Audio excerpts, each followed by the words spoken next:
very good too.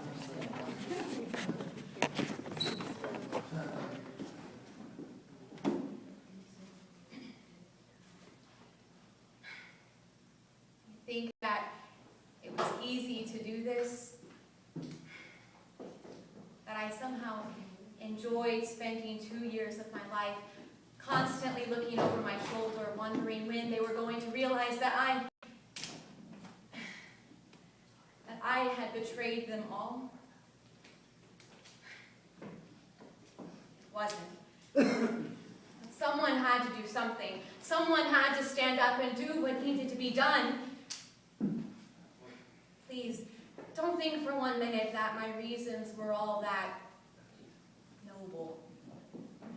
No. My reasons were baser than that. We were starving. Our husbands and brothers and sons were drenching the ground red with their blood, and someone had to do something. Before the war was over, I learned to make clothes out of next to nothing. I could embroider anything from an initial in the corner of a handkerchief to an altar cloth, but to sew a flannel shirt was beyond my comprehension. Make it, however, I could and would.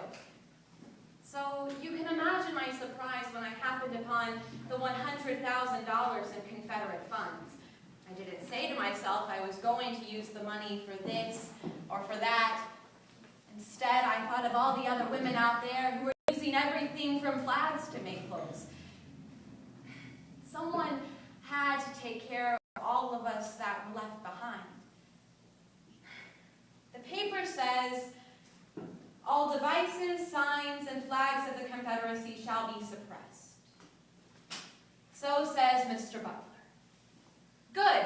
I devote all my red, white, and blue ribbon to my manufacturing of Confederate flags. As soon as one is confiscated, I'll make another, until my ribbon is exhausted, when I'll sport a tiny bluster emblazoned in high colors. Hurrah for the bonny blue flag!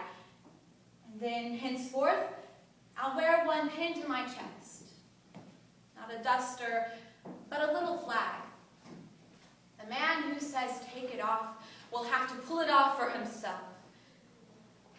The man who dares attempt it, well, a pistol in my pocket fills that gap. I am capable, too.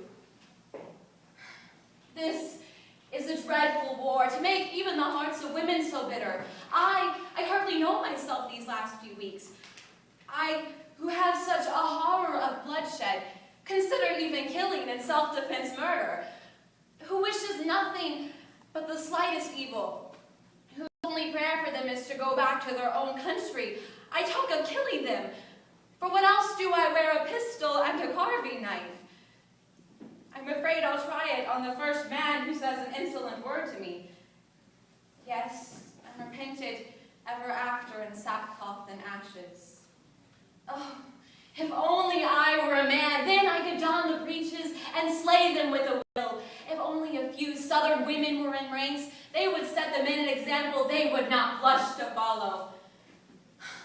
There are no women here. We are all men.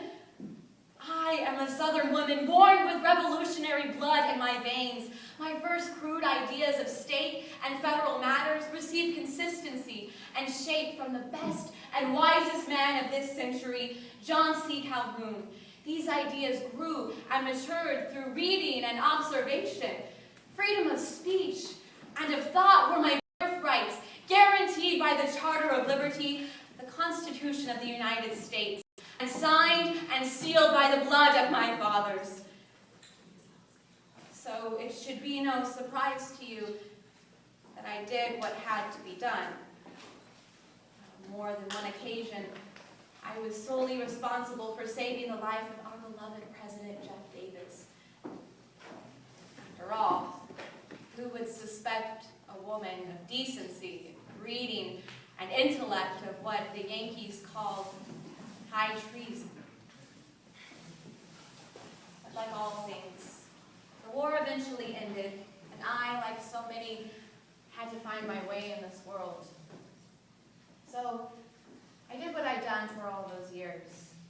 I traveled, wrote about what I saw, I visited all the places that I loved so much, and even came to find that I left little pieces of me in places, little treasures that I would later claim.